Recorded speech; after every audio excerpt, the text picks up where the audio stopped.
விலை உயர்ந்த ஐபோனை தவறவிட்ட இளம்பெண் ஒருவர் வெறும் 16 மணி நேரத்திலேயே தனது செல்போனை கண்டுபிடித்து அசத்தியுள்ளார்.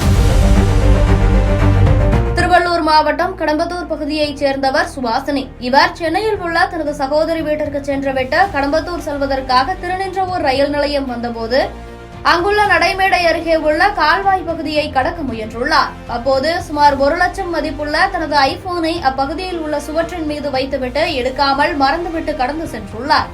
பின்னர் வீட்டிற்கு சென்ற அவர் தனது கைப்பையில் செல்போன் காணாமல் போனதை கண்டு அதிர்ச்சியடைந்து செல்போனுக்கு 4 முறை போன் செய்து பார்த்துள்ளார்.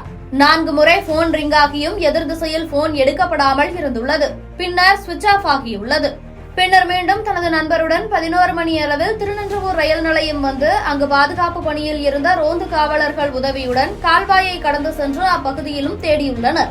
எங்கு தேடியும் கிடைக்கவில்லை. தொலைந்து போன அவரின் செல்போனில் லைஃப் 360 என்ற செல்போன் டிராக் ஆப் செயலியை பதிவிறக்கம் செய்து வைத்திருந்துள்ளார். அதே ஆப் தனது நண்பரின் செல்போனிலும் பதிவிறக்கம் செய்து வைத்திருந்ததால் இறுதியாக தனது செல்போன் எங்கு சுவிட்ச் ஆஃப் செய்யப்பட்டுள்ளது எனும் இடத்தை காண்பித்துள்ளது. அங்கு சென்று அவ்வீடுகளில் விசாரித்துள்ளனர். ஆனால் எந்தவித முன்னேற்றமும் இல்லாததால் திருவொற்றியூர் ரயில்வே காவல் நிலையத்தில் புகார் அளித்துள்ளனர். புகாரின் பேரில் ரயில்வே காவலர்கள் உதவியுடன் செல்போன் தொலைந்து போன இடங்களில் உள்ள சிசிடிவி காட்சிகளையும் ஆய்வு செய்ததில் எந்தவித முன்னேற்றமும் ஏற்படவில்லை. ஆனால் சிறிது நேரத்தில் அவருடைய நண்பனின் செல்போனுக்கு தொலைந்து போன செல்போன் ஆன் செய்யப்பட்டதற்கான குறுஞ்செய்தி வந்துள்ளது.